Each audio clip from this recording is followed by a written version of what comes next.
नमस्कार मित्रों, मैं हूं आपके साथ अशोक वर्मा। आप देख रहे हैं टीवी 20 न्यूज। बने रहिए हमारे साथ। अब खबरों की करते हैं शुरुआत। अगस्त क्रांति दिवस एवं आज़ादी के 75 वर्ष पूरे होने के अवसर पर समाजवादी पार्टी कार्यालय आतरौलिया से मंगलवार को अगस्त क्रांति पदयात्रा निकाली गई।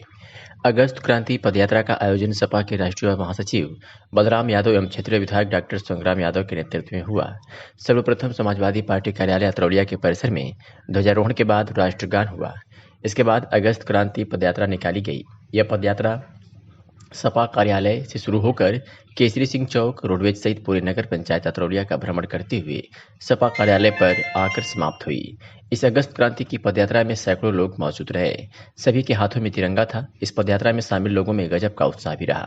अगस्त क्रांति पदयात्रा के विषय में बताते हुए सपा के पूर्व मंत्री बलराम यादव ने कहा कि 9 अगस्त 1942 में देश को आज़ादी दिलाने के लिए महात्मा गांधी ने करो या मरो के नारे के साथ अंग्रेजों भारत छोड़ो आंदोलन की शुरुआत की थी। शहीदों को नमन करने तथा लोकतंत्र, संविधान एवं नागरिक अधिकारों की रक्षा के लिए अगस्त क्रांति पदयात्रा निकाली गई। आइए सुनाते हैं कि क्षेत्रीय विधायक डॉक्टर संग्राम यादव व ब्लॉक प्रमुख चंद्रशेखर यादव ने क्या कुछ कहा। समाजवादी पार्टी द्वारा अगस्त क्रांति यात्रा निकाली गई थी। यात्रा का क्या उद्देश्य था, क्या संदेश दिया गया लोगों में? जैसा कि हमको आप सबको पता है कि बड़ी कुर्बानियों के बाद देश आज़ाद हुआ। राष्ट्रपिता महात्मा गांधी ने 9 अगस्त को नारा दिया था कि अंग्रेजों भारत छोड़ो, और इस आह्वान पर पूरे देश के समाजवादी क्रांतिकारी सबने एकजुट होकर के अंग्रेजों को भगाने का काम किया। आज उन्हीं शहीदों के याद में समाजवादी पार्टी ने अगस्त क्रांति यात्रा पदयात्रा जो नगर में भ्रमण करते हुए आपके बीच में है, हम उन्हीं शहीदों को नमन करने के लिए यह यात्रा निकाले थे। विधायक जी, जैसा कि देख रहे हैं महंगाई चरम पे है और उसमें है कहीं न कहीं विपक्ष की भूमिका महंगाई को लेकर के और उसको लेकर के बहुत वो नहीं पा रही है, जबकि सिलेंडर 1200 प्लस हो चुका, पेट्रोल 100 के पार होने जा रहा है। इस पर से समाजवादी पार्टी महंगाई को लेकर भी कोई योजना तैयार कर रही है? देखिए, आपको पता होगा आज़ादी की लड़ाई के नायक थे डॉक्टर लोहिया। उन्होंने दाम बांधो नीति लागू करो, इसको लेके आंदोलन चलाया था। आज देश कहीं न कहीं पूंजीपतियों के हाथ में जाता हुआ नजर आ रहा है। कल जिस तरह से बिजली निजीकरण के खिलाफ कर्मचारी लामबंद थे, आपने देखा होगा रेलवे का क्या हाल हुआ। आपके जितने हवाई अड्डे थे, वो जो माननीय प्रधानमंत्री मोदी जी के मित्र अडानी साहब हैं, जो दुनिया के रईसों में शामिल होते जा रहे हैं, आज पूरा का पूरे देश की राष्ट्रीय संपत्ति उनके हाथों में दी जा रही है। और जिस तरह से बैंक की कर्जे माफ़ किए गए, इससे कहीं न कहीं देश के अंदर इसको लेकर के आक्रोश है। भारतीय जनता पार्टी को बताना चाहिए था कि आज़ादी के 75 साल बाद हमने अंतर्राष्ट्रीय स्तर के कितने विश्वविद्यालय बनाए, हमने अंतर्राष्ट्रीय स्तर पे स्वास्थ्य सेवाओं को ला करके कहाँ खड़ा किया, हमने अपने बच्चों के पढ़ाई के लिए क्या इंतज़ाम किया, हम अपने बीमार लोगों के लिए इलाज के लिए क्या इंतज़ाम किया, खेतों को पानी के लिए कौन सा इंतज़ाम किया। खाद बीज कीटनाशक दवाइयों का दाम आसमान छूता जा रहा है।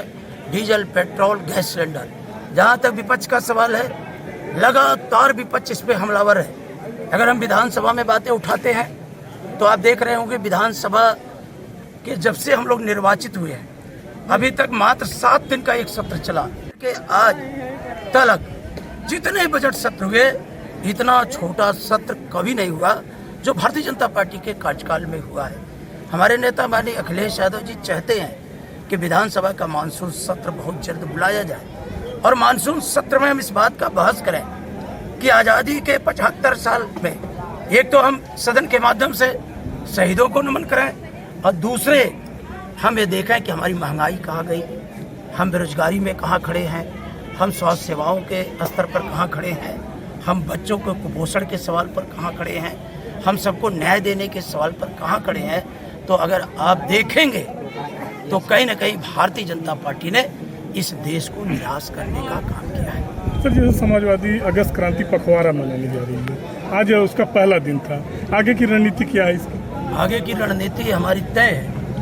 आज हमने शुरुआत की है, अपने शहीदों की याद में पदयात्रा निकाला है। हमारी पार्टी या हम तो सबसे अपील करते हैं, क्षेत्रवासियों से, प्रदेशवासियों, देशवासियों से, जैसा कि माननीय अखिलेश यादव जी ने आह्वान किया है कि हम आज़ादी के नायकों को, उनके योगदान को भूर भूर प्रशंसा करते हैं, उनके बताए हुए रास्ते पर चलने का संकल्प लेते हैं। और जो बाबा साहब डॉक्टर भीमराव अंबेडकर ने संविधान दिया है, हम चाहते हैं देश का रास्ता संविधान के रास्ते से ही निकले, जो एक अराजकता का वातावरण भारतीय जनता पार्टी ने बनाया है। जैसा कि आप देखते हो विपक्ष की पार्टियों को कैसे तोड़ा जा रहा है, कैसे खरीद फरोख्त हो रही है। उनके सहयोगी दल बिहार में या महाराष्ट्र के अंदर या मध्य प्रदेश के अंदर, तो आप अगर देखेंगे, अगर आप उसकी निष्पक्ष व्याख्या करेंगे तो कहीं ना कहीं आपको लगेगा कि देश गलत लोगों के हाथों में चला गया है। इन गलत लोगों के हाथों से देश 2024 में बाहर निकल करके आवे और जो इस देश की असल समस्या है, पेट की रोटी का, दवा का, बेरोजगारी का, उस दिशा में देश आगे बढ़े। धन्यवाद। अगस्त क्रांति यात्रा के दौरान क्या संदेश देंगे आप जनता में? जब अंग्रेज़ों के आतायिता से पूरा देश कराह रहा था, जब भारत माँ गुलामी की बेड़ियों में जकड़ी हुई थी और जंगे हिंदुस्तान में एक आज़ाद भारत की कल्पना की जा रही थी, उस समय बापू ने 9 अगस्त 1942 को अंग्रेज़ों भारत छोड़ो का नारा दिया था। तब देश का किसान, नौजवान, बेरोजगार, व्यापारी, बुजुर्ग, सारे लोग, हिंदू, मुसलमान, सारे लोग एक थाली में खाना खा करके, एक पांत पे बैठकर, एक टाटपट्टी से इस बात का आह्वान किया था कि अंग्रेज़ों भारत छोड़ो, हम अब अपना संविधान बनाएंगे। लेकिन आप लोगों के बीच में जहां हमें इस बात का बेहद अफसोस है कि हम देश का 75वां स्वतंत्रता दिवस मनाने जा रहे हैं, वहीं आप देखिए कि इस समय महंगाई का आलम क्या है, इस समय नौजवानों को बेरोजगारी का आलम क्या है। कल्पना करिए कि किस तरह से लोग अपने प्रतियोगी परीक्षाओं की तैयारी कर रहे हैं और इस प्रदेश के अंदर ऐसी बताइए कौन सी परीक्षा हो रही है जिसका पेपर आउट ना हो जा रहा हो। तो हम उन जाने अनजाने शहीदों को नमन करने के लिए बापू के स्वर्णिम भारत पे जो एक काली घटा लगी हुई है, उस पे प्रकाश के लिए और आज अतरौलिया के समस्त नौजवानों का ये आह्वान किए हैं कि आइए अगस्त क्रांति के या मौसम अवसर पर हम आप संकल्प लें कि 9 तारीख से लेकर 15 तारीख तक जो समाजवादी पार्टी के राष्ट्रीय अध्यक्ष आदरणीय मुलायम सिंह यादव, आदरणीय अखिलेश यादव ने जो आह्वान किया है, हम अपने घर घर झंडा लगाएं और इस बात का प्रतीक मान के झंडा लगाएं और इस बात का आह्वान करें कि आने वाले दिनों में हम एक अच्छी सरकार का निर्माण करेंगे, जिसने बापू ने कल्पना किया था कि लोकतंत्र जनता के लिए, जनता के द्वारा जनता का शासन होगा और बापू के सपनों का भारत है।